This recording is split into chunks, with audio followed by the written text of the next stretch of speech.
Welcome everybody to yet another Drak and Shadow vlog.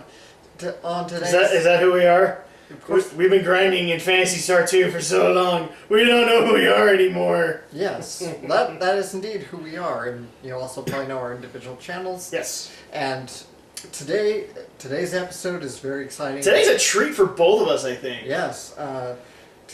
Today we are talking about the Hayao Miyazaki film, The Wind Rises. I'm trying to remember the quote from the movie. Do you remember it? Which one? The Wind Rises...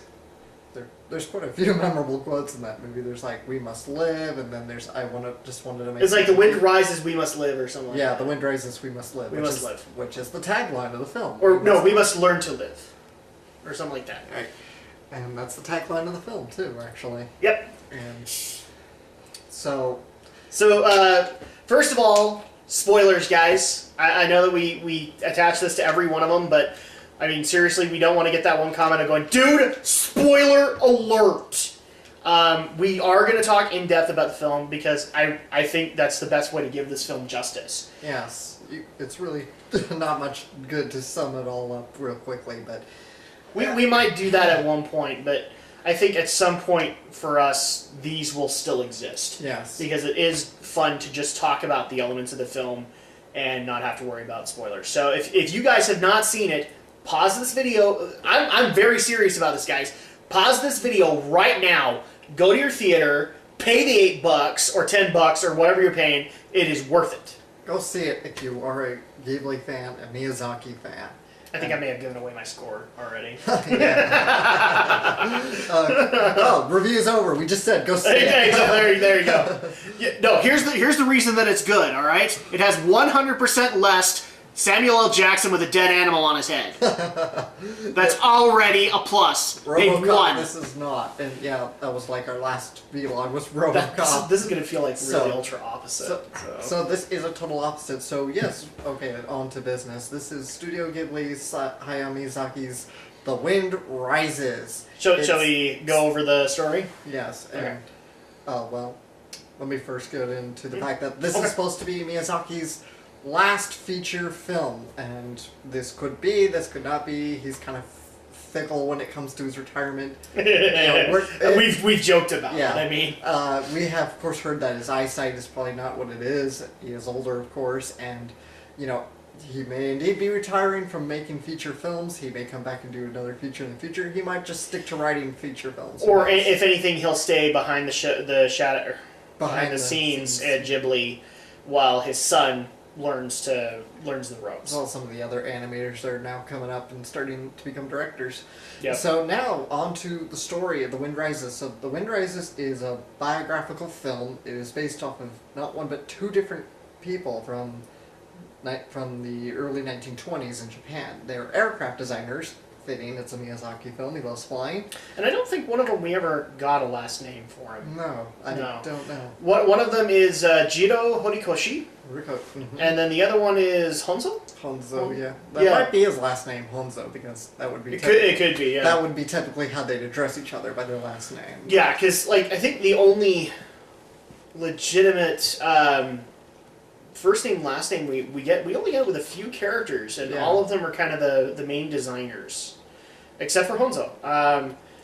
So, yes, we follow the character Jiro Horikoshi as he grows up, roughly. So it starts off really young as a child. And his eyesight is not good.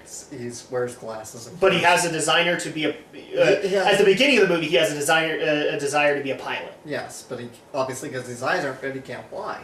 So he decides, in a dream, he meets up with the famed Italian designer Giovanni Battista Caproni.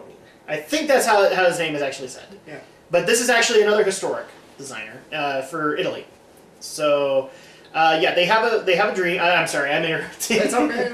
We can bounce off each other. Yes. And this is actually kind of one of the recurring themes of the movie, is that at prominent points in Jiro's life, he comes to the way they describe it is this dream is just an open field, or an open lake, and then he comes and meets Caproni, and they discuss the purposes of being an aeronautical engineer. At that point, we find out that really Jiro's passion is not necessarily to fly. He wants to be an aeronautical engineer. In fact, one of the things I love about the first scene is he asks, "I can't fly. Can I be an aeronautical engineer?" To which Caperni goes, "My boy, I've never flown a day in my life." And I thought that was absolutely awesome. Yes, it's so great. That was for me, that actually nodded back to like Whisper of the Heart. You don't have to have the experience to be this person. And so that kind of sets Jiro off on his designated career. Yeah. From there on in, we see him learning aeronautics, but also designing planes in the meantime. And to show, just showing how much passion he has and how much he's dedicated to it, he even gets like magazines that are in English and not in Japanese. So and he translates them. Yes, and that just shows how much he really wants to do this with his life. But one of the other things that needs to be mentioned about Jiro's character, not only does he have a desire to be an aeronautical engineer, but he's also, and I love this concept in the movie, he's a genuinely good guy. For example, right after we have this dream, we get to see Tokyo burn to the ground. Yes, because this coincides right with the Great Kanto earthquake in, I think it's 1923. Yes. So, which pretty much destroyed all of Tokyo, and it burns to the ground.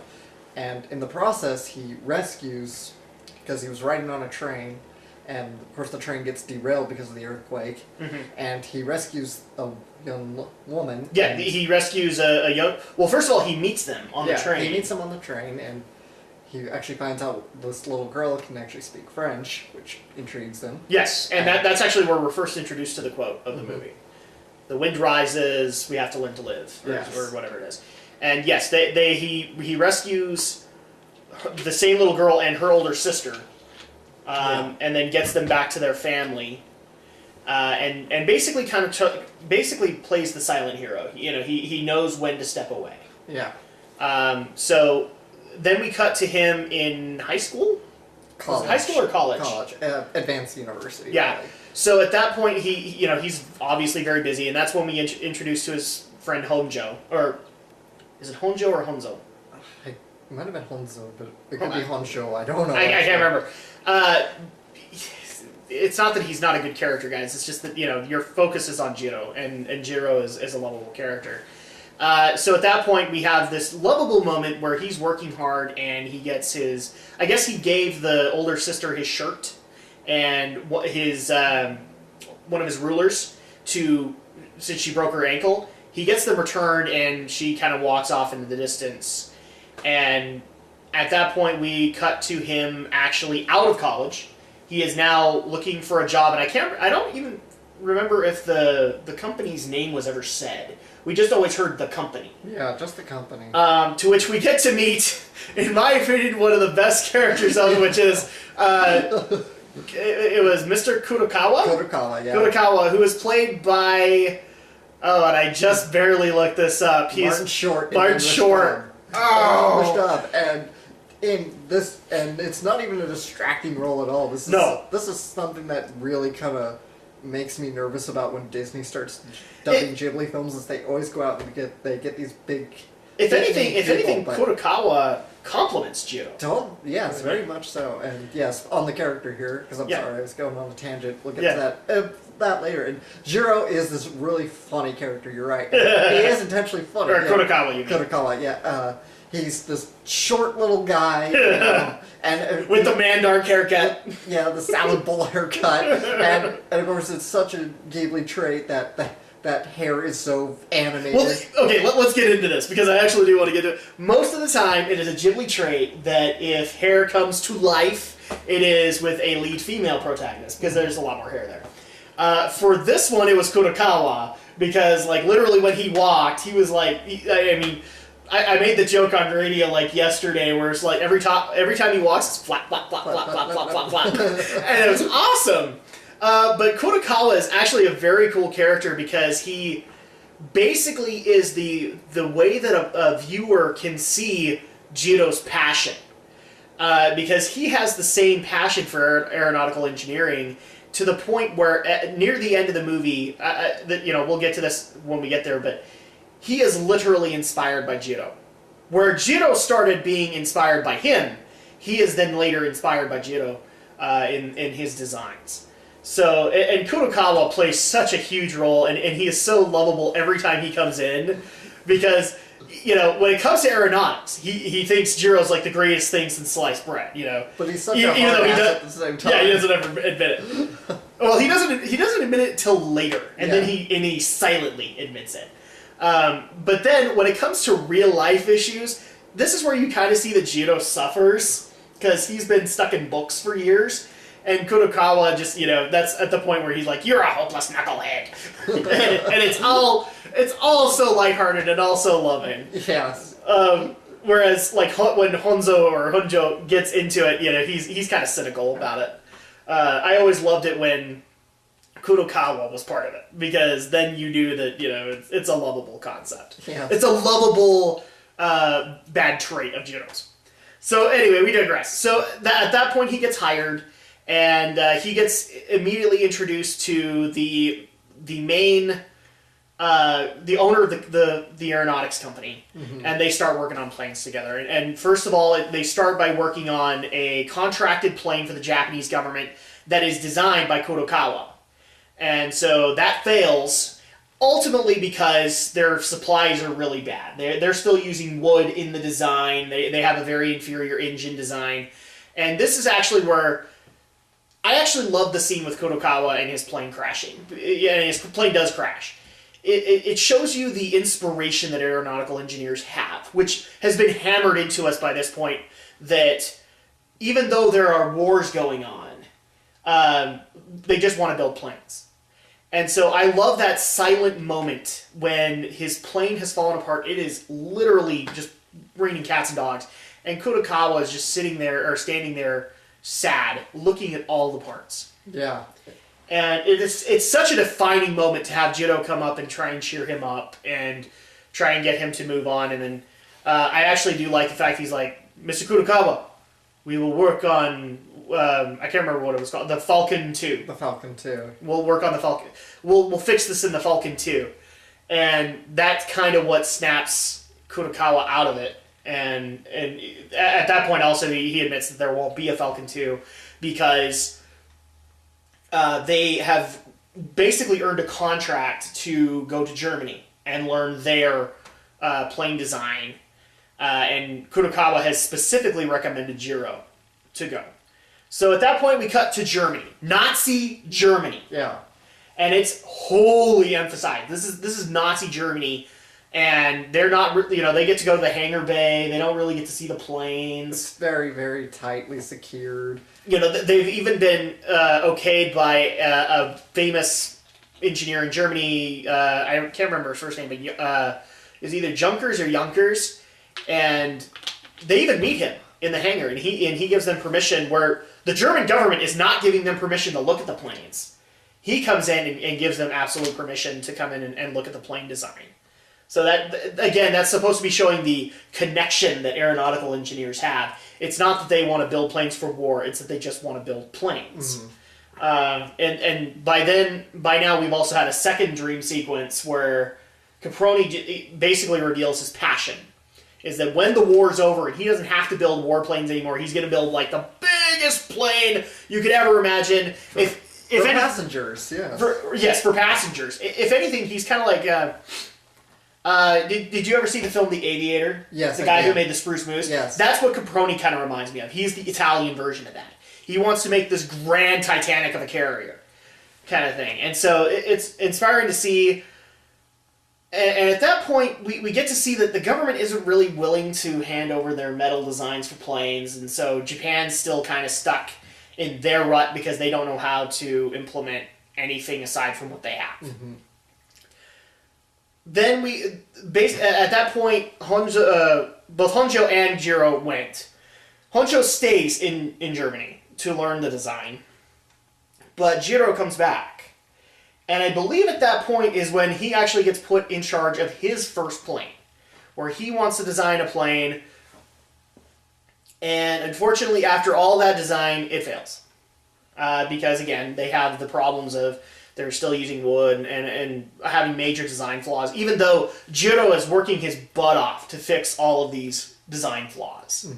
He even innovates a few designs too, yes. like the way the rivets, right down to the rivets. Flushed rivets, yeah. Yeah, this is how detailed the movie gets. Is just really shows you how innovative Jiro's concepts become. Not only that, but he also came up with. It was fairly early on. He came up with like a wire to be able to make it so that the wings didn't feel a lot of the pressure, and were like ripped right off of the fuselage of the plane. So we've seen these tiny little innovations that other designers would then integrate into his plane or into their planes. Jiro does, and he still has his plane crash because of inferior materials and things like that. It's a dozen other things, and then they have that same Kurokawa moment with him. Instead, he's in the warehouse. He's seeing his broken plane, and I think the pilot was even injured in his one. Maybe just a little bit. I don't recall any pilots dying or anything. I know one of them, either Kurokawa's or Jiro's, where the pilot was seriously injured, kind of thing. It might have been Kurokawa's because that was like a fatal crash, or that was a catastrophic failure. But we have that moment, and then Jiro, I guess, or either the company or Jiro kind of decides he needs a break. He's run into a dead end, and so he gets sent off to a hotel off in the middle of nowhere, roughly. To which we get introduced to, if people remember from the Tokyo earthquake, we now get to meet the older version of the young girl. Yeah. Who he was speaking French to, Naoka. And she's a budding young artist, but her father owns the hotel that they're staying in.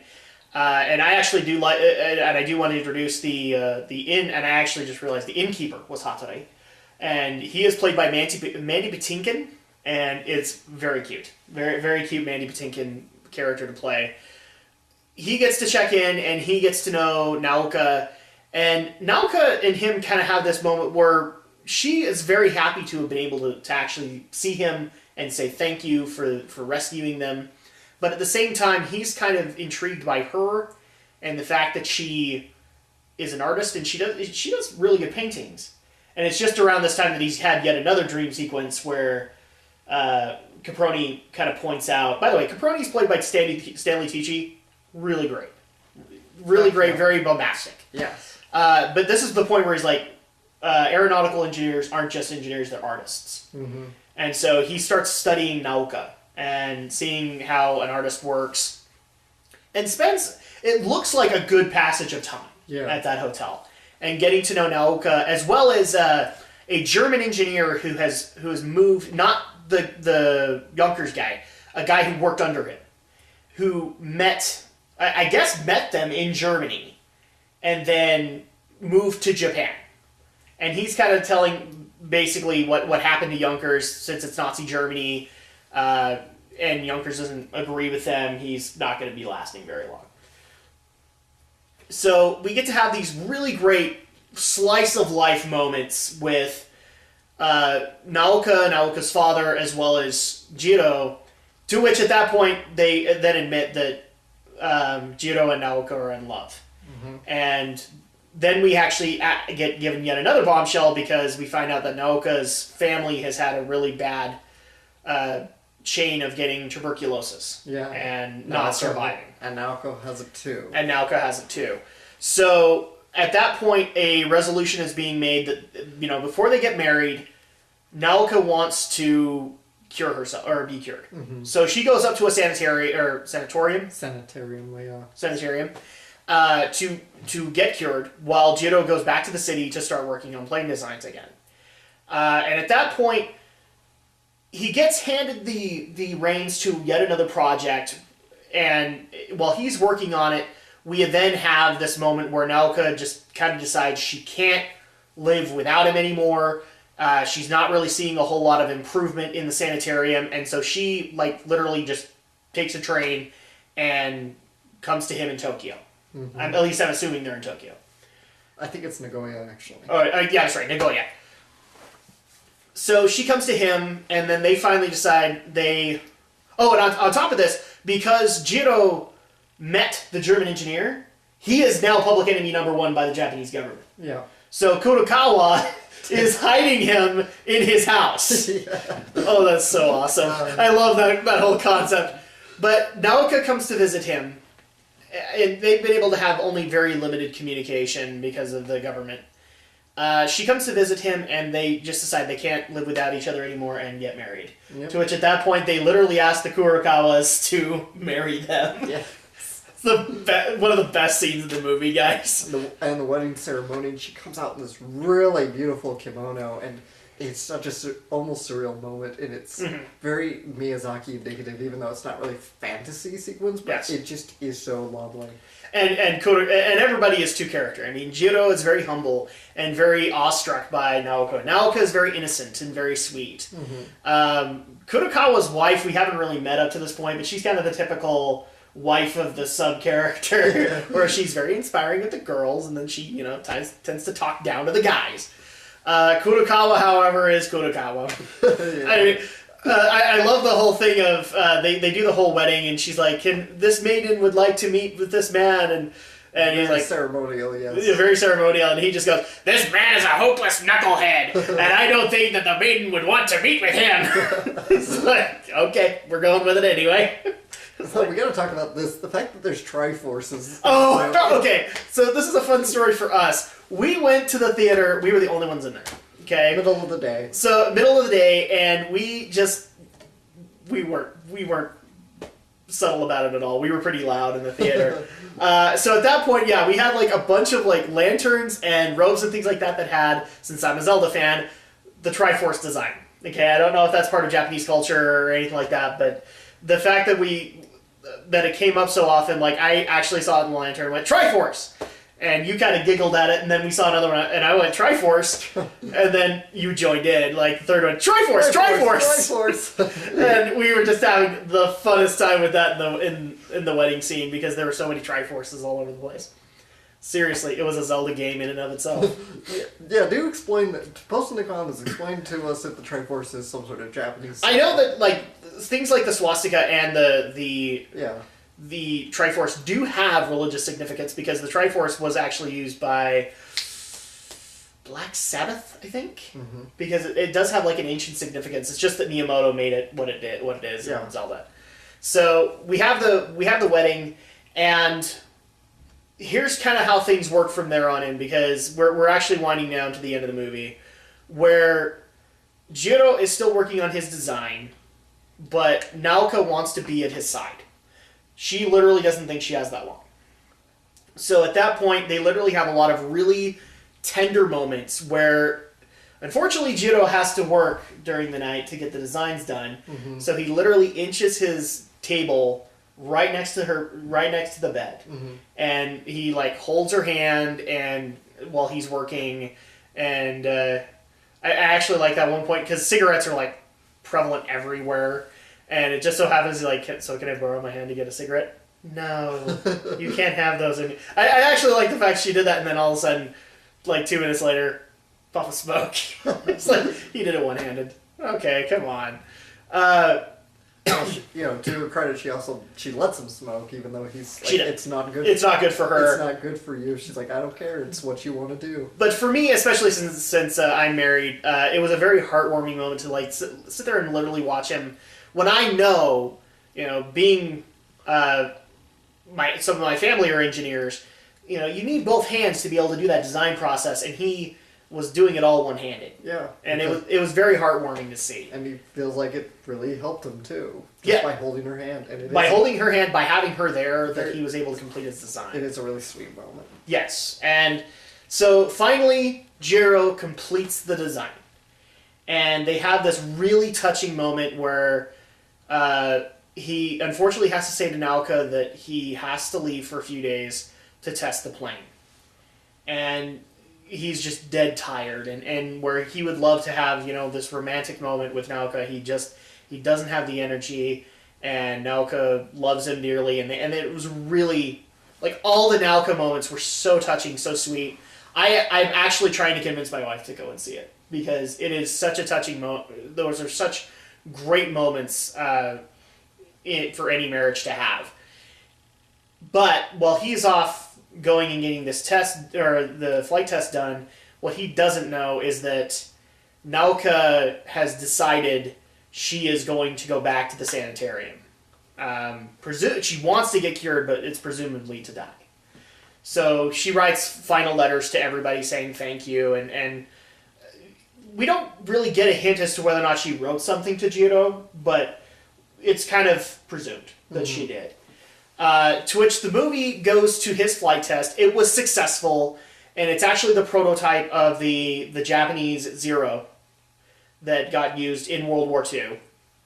And then we cut back to the final scene in the meadow with Caproni, where Jiro is walking amongst a bunch of just broken plane parts. All of them look like Japanese Zeros, and he's lamenting about it because he knows what the Zeros were used for, and that none of them came back. None of his plane designs came back.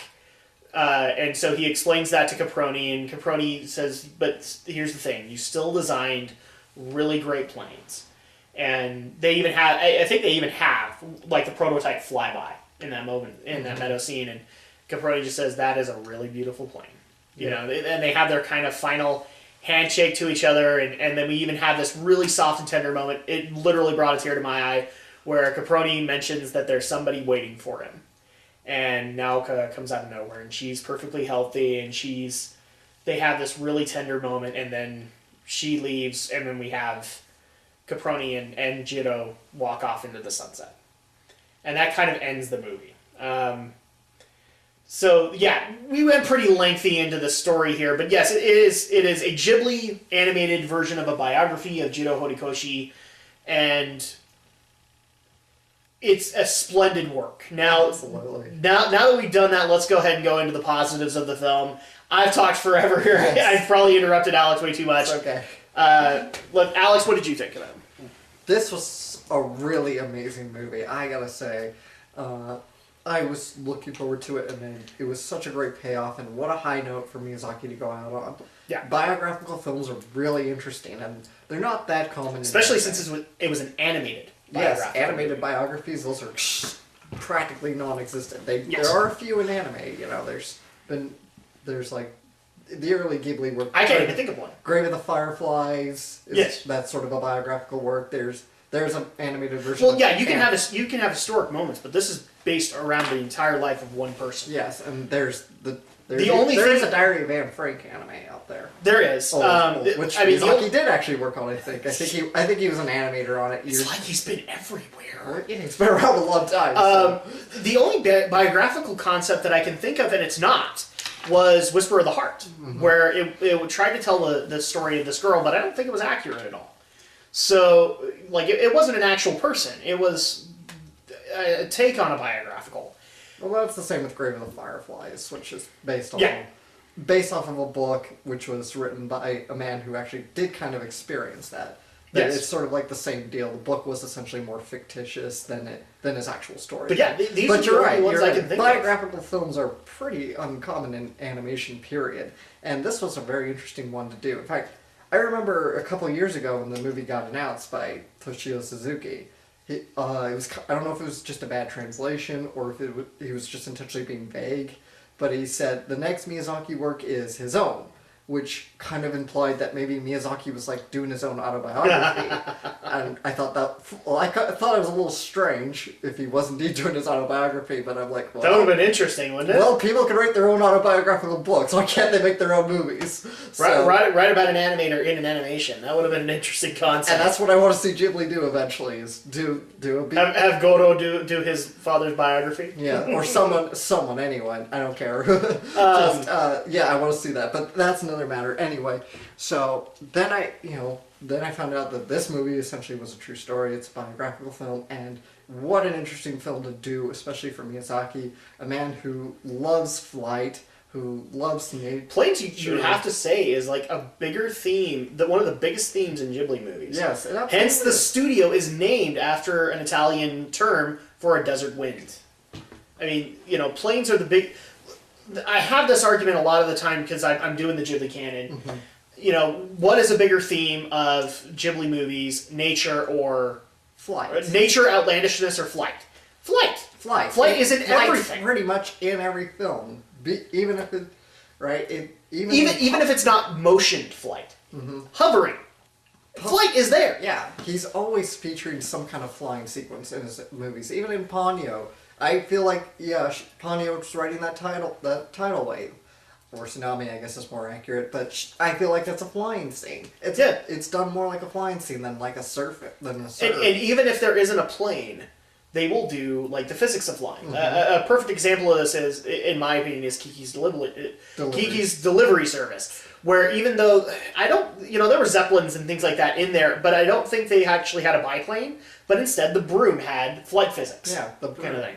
The man is passionate about flying, and we brought this up when we did a radio program yesterday, and Anyway, we'll get into details about that later. We brought this up that we almost kind of, two of us actually felt that this movie was also sort of maybe allegorical towards Miyazaki's own kind of career. And considering this is supposed to be the film he's going to retire on, I think it is a good kind of reflection of his own career. And that was really a great idea. And this whole movie was great, I think. It had those tender moments with him falling in love with this girl. And it made me shed a tear or two. I got caught up in the story, and that's not something I feel in every single Ghibli film. You felt for a lot of the characters. You really did, and it's not that they're... This one just feels so much more character-intensive than some of the other films have. Whisper of the Heart notwithstanding, but that's a different director, different writer, so... Yeah. But, not even in Poppy Hill, which I thought was really good, which was just a character story, not a fantasy. I didn't feel for the characters that much there like I did here, and you really get to feel Jiro's passion for flying and for planes, and you see this, of course, in the dream sequences where he and Caproni wrestle with the moral implications of what they're doing. They're building planes. Who are they building them for? They're building them for the military, which are going to probably be used to kill people. But and the interesting part is that Jiro is the one wrestling. Caproni's come to his own conclusions. Yes. He knows he's building planes for war, but eventually the war will end, and he can build the planes he wants. And there's kind of... Caproni goes into this parable. It's like, would you prefer a world with pyramids or without pyramids? Exactly. And you even get the feeling that, the German designer has the same viewpoint as Caproni. Eventually there won't be a war, and we can design the planes we want to design. Yeah. Kind of thing. And we can help everybody discover flight, Yeah. So, okay. I think that's about it from me. Okay. Let me go into the acting too as well. Of course it's in the theater, so it's dubbed. I might check the subtitles out later to compare and contrast, but I really got to compliment the English casting on this. One thing that really... It's interesting that they didn't go just to the Disney staple. They actually went and... some of them are. Yeah. But then they actually dug out other people. Yeah, they got quite a cast for this. And it's quite a big list cast members, which I was a little apprehensive about, but seeing the movie, I didn't feel the actors behind the mic. I felt the characters. That's the most important thing, right? And... and I think they picked a good cast, too. I was really suspicious of the Poppy Hill cast, which is why I watched it subtitled first. I might watch it dubbed later. But because it's the Poppy Hill cast was really kind of bizarre. You had people like Ron Howard and Jamie Lee Curtis.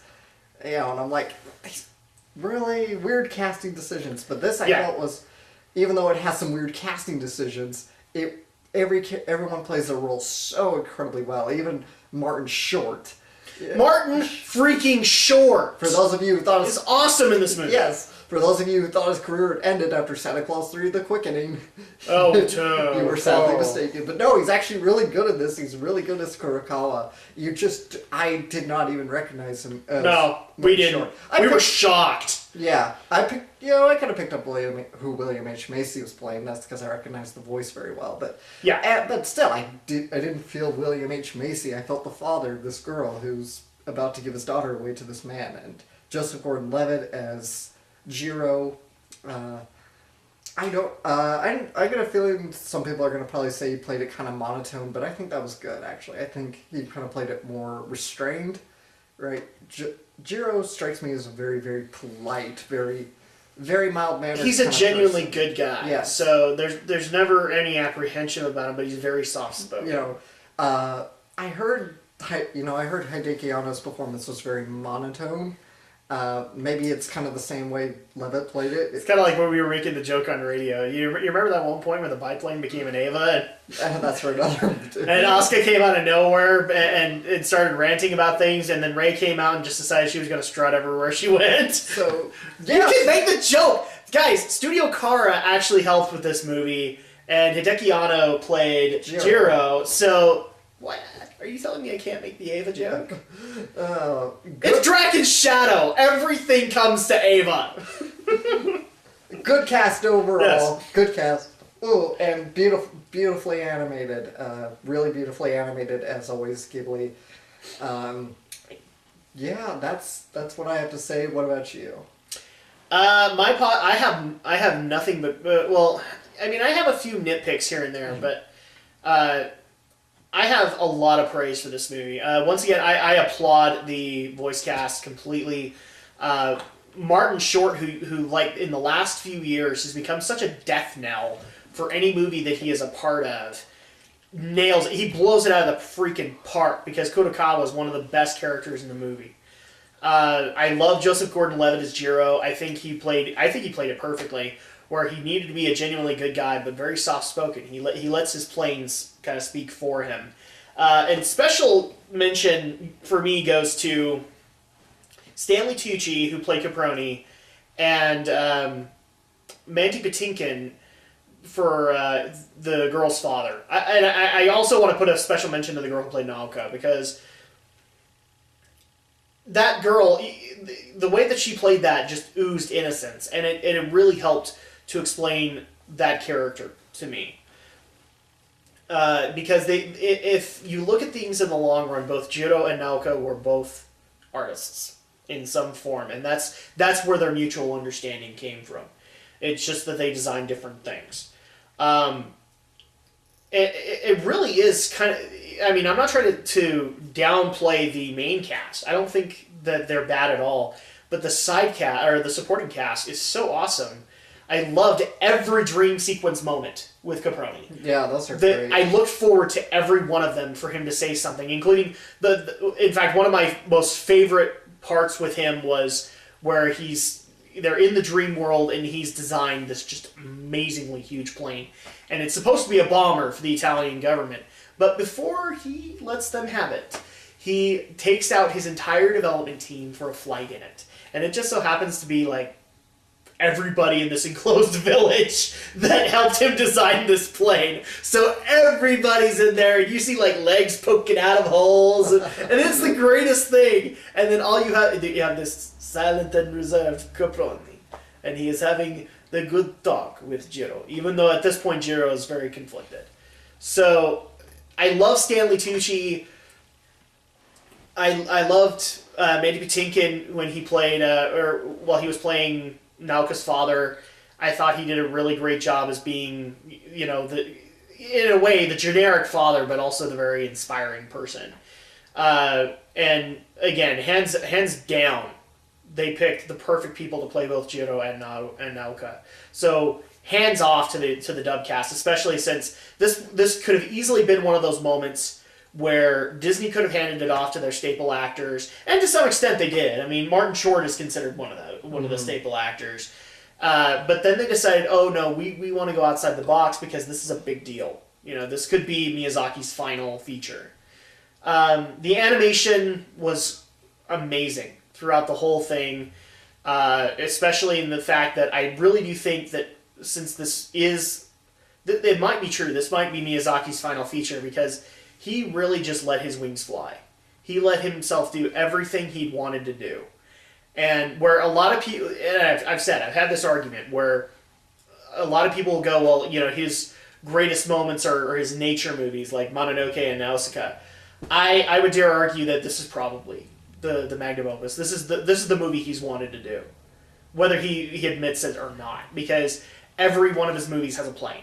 Every one of his movies has some kind of aeronautic theme, and this was just the granddaddy-in-law. Although there was, in my opinion, a lot of nods to other Ghibli movies.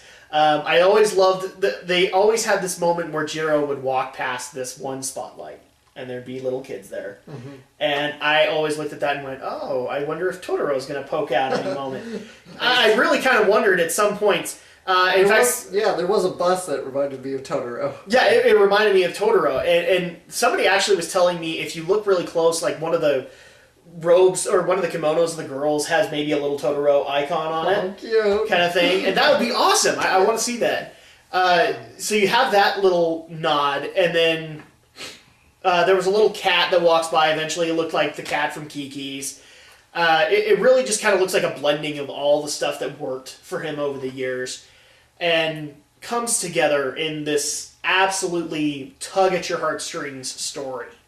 There was not a single moment where I wasn't rooting for Jiro, rooting for Caproni, or absolutely loving Naoka and Jiro's marriage. Mm-hmm. Or being totally enthralled by Kurokawa. Dude, Kurokawa is awesome, and I want a t-shirt of it. Breakout character of the year. Flat, flat, flat, flat, flat, flat. That's going to be like my meme for the year. Flat, flat, flat, flat, flat. He's a silent knucklehead. I love Kurokawa.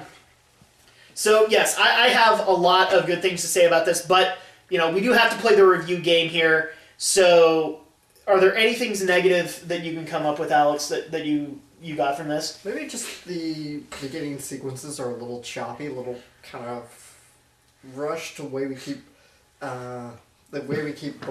jumping between times so quickly. I think. So the pacing of it. The pacing in the beginning is just a little too.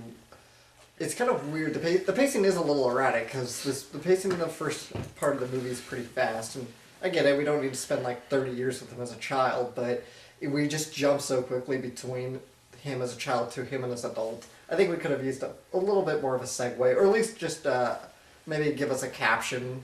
Like a lot of typical historical or biographical films. That was kind of one of the things that kind of bugged me, is they never gave a caption for it. Yeah, just like a little caption saying, this is now a year this time, or 7 years later or something, Yeah. Or even just saying where he was, because there were some points where you could clearly tell that he was in Germany, mm-hmm. but then they would flash over and it would look like Germany meets Tokyo, and you'd be like, okay, is he in Japan or is he in Germany? Yeah. Still. So, yeah, I mean, we kind of there are those points where we kind of just jump from point A to point B with very little segue, and I know the movie's already 2 hours long, it's animated, it's kind of hard to... Dude, it's an animated movie that's over 2 hours long. Yeah, it's kind of hard to, when you're animating, of course, you can't make too many drawings, otherwise you're going to go blowing through your budget. In fact, I've already heard that this movie has unfortunately underperformed a little bit in Japan, so dang it. Hopefully its overall worldwide gross will just kind of help. Well, and here's the thing. One of the things also that I noticed with a lot of Ghibli films is Blu-ray DVD sales do really well. Yeah. So if you don't see it in the films, anime fans will still collect it. So okay, so your it sounds to me like your primary problem was the pacing of it, and as well as kind of setting where everything is going on. Yeah, I didn't mind it being a little slow, but sometimes it was a little erratic in whether it wanted to be slower or faster. Yeah, that would actually be kind of my complaint with it too. I would actually dare say that it was kind of like a really weird roller coaster, where the pacing for the movie always seemed kind of off. It would be really, really, really fast in one point, and then it would slow down, and then it would go back to the hellish pace, and then slow back down again. And there were a couple of moments where, like the slow moments, I wanted to be a little faster, and the fast moments, I wanted to just slow down. Let me take it in, kind of thing. I also agree with the fact that some of the time you didn't know where you were. There were points where it was obvious where you were, mm-hmm. but then there were a few moments where you were like, okay, where is this? Where are you going? Where is this supposed to be? Tokyo? Is this supposed to be Germany? There were a couple of moments where it did kind of look like that. I would love to have known where the hotel was, because all they basically say is it's out in the middle of nowhere. You know, we don't know if it's close to Nagoya. We don't know if it's close to Tokyo. We don't know if it's... And they also kind of pointed out that it's supposed to have, like... This resort's supposed to have... be close to a spring or something that has healing properties. And they said it once, and then they never went back. Yeah, that was kind of a weird little abandoned plot. Yes, and I also would have loved to have known where the sanitarium was, because that's one of those little facts that I would have liked. Because you could tell it was in a wintry area, but you couldn't really tell where. Yeah, I'd imagine like really high mountains. Yeah. Very northern Japan, probably. And then on top of that, I would have liked more time with Naoka. That's like my own personal. I can agree there too. I would have liked. They basically gave us very few like marital moments between them. Look, guys, I'm not saying that I want to see the honeymoon. Okay. But some of the moments that they had were so endearing. I just would have liked more of those. Yeah, I mean, we can appreciate that. We understand that their time together has been so short and so strained, but yes, they did have a little more time together. That definitely happened off screen, and we could have probably seen just a little more of them. Definitely. Yeah, I could have dealt with a montage of all the Restless Nights. That would have been the greatest thing for me, because that just shows me both Jiro's dedication to his work and to Naoka, and Naoka's dedication to Jiro. I think that would have been a really great thing, maybe a great deleted scene, kind of thing. So those are kind of my nitpicks. So we both kind of had problems with the pacing and you know, a few little nitpicks here and there. But we're I don't know about you, Alex. I'm really kind of fetching for a nitpick. So am I, really. So take of that what you will, guys, because. You know, it's funny because we went into RoboCop where we were like absolutely hating it, and then we're here. So we are literally at like freaking polar opposites. Yeah. So overall, Alex, if you were going to give this thing a score, what would you give it? Throwing any nitpicks aside, because you're right, we're really just having to dig them out. We're really reaching. Yeah. I give this a freaking perfect 10 out of 10. It is truly going to be by far my favorite. That's 2 perfect 10s this year, by the way, from Alex. Because I think the Lego Movie got a 10 too. Yes. This is going to be by far my favorite Studio Ghibli movie, my favorite Miyazaki film. Okay. Well, for me, my score actually would be, just because I'm not trying to be a dork with it, but I would give this thing a 9 out of 10 or a 9.5. Perfection is a really hard thing to attain, and even though this thing came really close, it didn't hit it right on the money. So, but I'm still... Here's the thing, guys. 9.5, that's not bad. That's not bad at all. That's well worth the $10 or whatever you're going to pay. Okay? Definitely. I think both of us are saying this. So go see this movie. After that, we also have a little bit of other news to go over, because... when we did The Hobbit, we were talking about Oscars. Yes. And the Oscars have happened. Yep. So, I think right now we're absolutely pissed off about who won Best Animation. I'm not so much. But... Well, I'm trying to be ambivalent about it, because I really haven't seen Frozen, but I gotta tell you, Frozen had better be really freaking amazing to have beaten out The Wind Rises, because The Wind Rises was amazing, I gotta say. Do you want my honest opinion? Yeah. You're gonna be pissed. I'm gonna be pissed, huh? I liked Frozen, don't get me wrong, but it's not what I would say is like a landmark Disney film. Mm-hmm. Okay? I love the song Let It Go. I thought that was like one of the best songs that has come out of Disney movies in years. But Frozen isn't like the best I've seen from Disney in years. It isn't. If anything, I would dare say Wreck-It Ralph. I would dare say a lot of the Pixar movies are better than this movie. Mm-hmm. Are better than Frozen. In fact, I look at that now and go, The Wind Rises should have won. Just because it was the bigger, more accoladed movie. Yeah. So that's disappointing, but also I just found it a little interesting that our predictions kind of went through, because we both predicted Frozen would win it because Disney. Yeah. And then we also predicted 12 Years as a Slave would win, just because, well, not trying to degrade the movie, but it's the hot button movie, so it's gonna win. Just because, and I think it was Romany that brought it up to us, that Ellen said it. It's either 12 Years as a Slave wins or we're all racist. Yes. You know, I think they basically, the Academy backed themselves into a corner with that.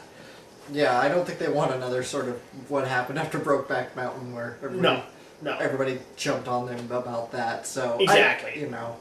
So But I get on this sort of same subject about awards, of course, before we fully go into Oscar talk.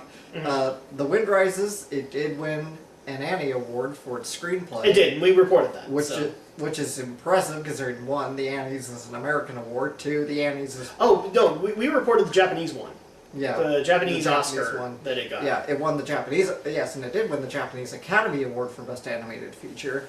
And it won an Annie. Like I said, the Annie winning an Annie is impressive for a foreign film because the Annies are an American award. They love American awards, and if you think if Oscar loves Pixar, Annies love DreamWorks. Every freaking DreamWorks picture will win an Annie. It's pretty much guaranteed. It's like the total opposite of the Oscars there. Can I make one little Oscar statement? We should at least look on one piece of the bright side. The Wind Rises didn't lose to the Crew. Oh, thank God! Yes. At least seriously, Oscars. At least it lost to a viable competitor. Yes, I will say that. But seriously, I mean, granted, it didn't lose with much merit because pretty much none of the voters give a shit, and none of them watched any of the animated features. I mean, seriously, to the Academy, really? The Croods. Okay. I am willing to give DreamWorks a lot of props. I love How to Train Your Dragon, but nominating the Croods makes, and I think I even said this on radio, makes about as much sense as nominating Samuel L. Jackson for Best Supporting Actor in Turbo! Or RoboCop. Or RoboCop. One of the two. Yes. I'm not emotional about this at all, am I? Oh. So at least we can say that they didn't lose to the Croods, okay? Oh, and here in our home state of Utah, The Wind Rises won by the Utah Film Critics Society or Association, I can't remember what they're called.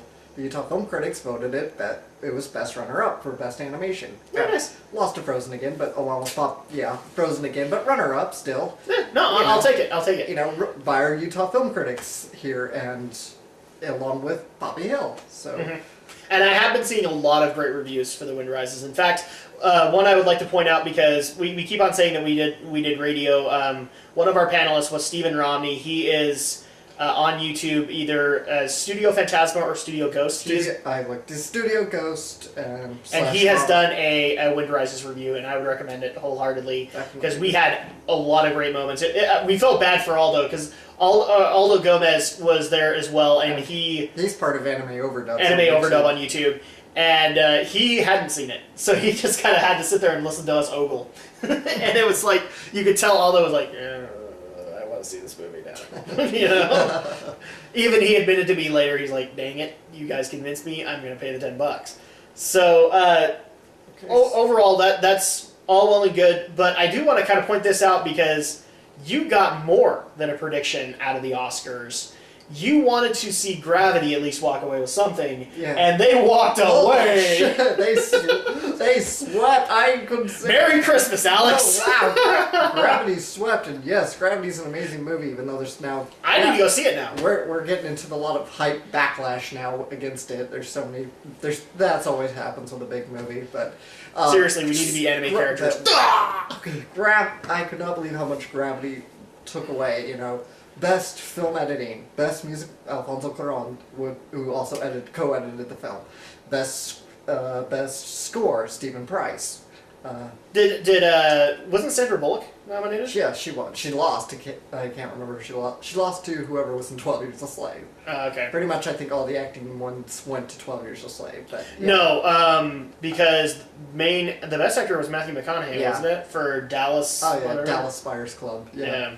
But yeah, I'm trying to finish listing Gravity's wins. So yes, best film editing, best musical score by Stephen Price, best visual effects, best sound editing, best sound director?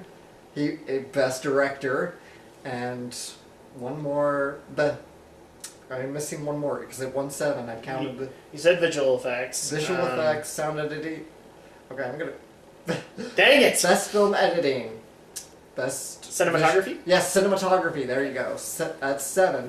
And 7 awards for Gravity. It cleaned up. It won the most of anyone else. So not only did you get your perdition, man, you got like Christmas. You got what you wanted out of it. I need to go see this movie now because I didn't realize that it was that good. And Alex has ranted and raved about it, and so have a couple of others. So I may need to bite the bullet and actually just go see it. Yeah. Well, obviously on DVD now, or Blu-ray. So with the Oscars out of the way, I'm trying to think. Do we have any other vlog news to cover, or I think we are good. Yeah. So shall we go ahead and reveal what the next one is going to be? Let's do it. We're actually going to be taking a little bit off. We're in March right now, so we're going to take a couple of weeks, and the next movie we're going to review is Muppets Most Wanted, because we're both Muppets fans. Yeah. So we want to go see it. Oh, one other thing I wanted to cover.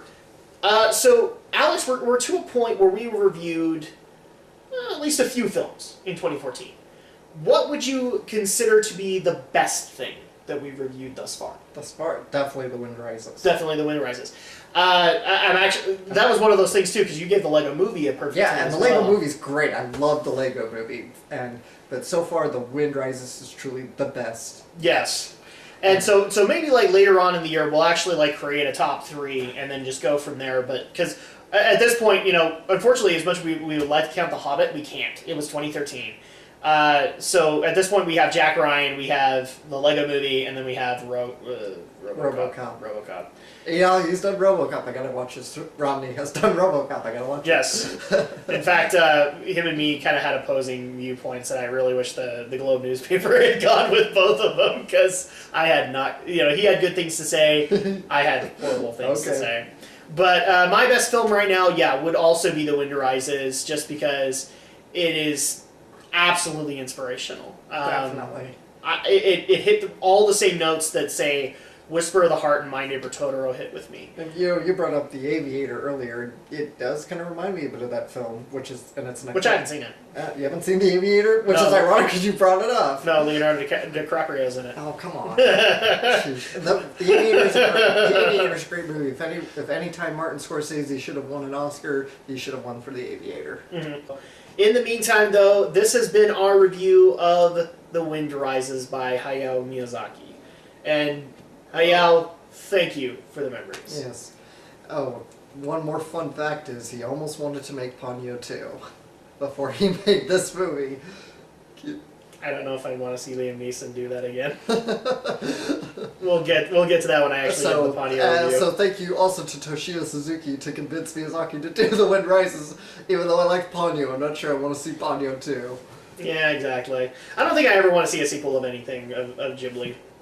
It just doesn't seem right. So, anyway, I think that's going to be it for us. Bye! We'll see you next time for Muppets.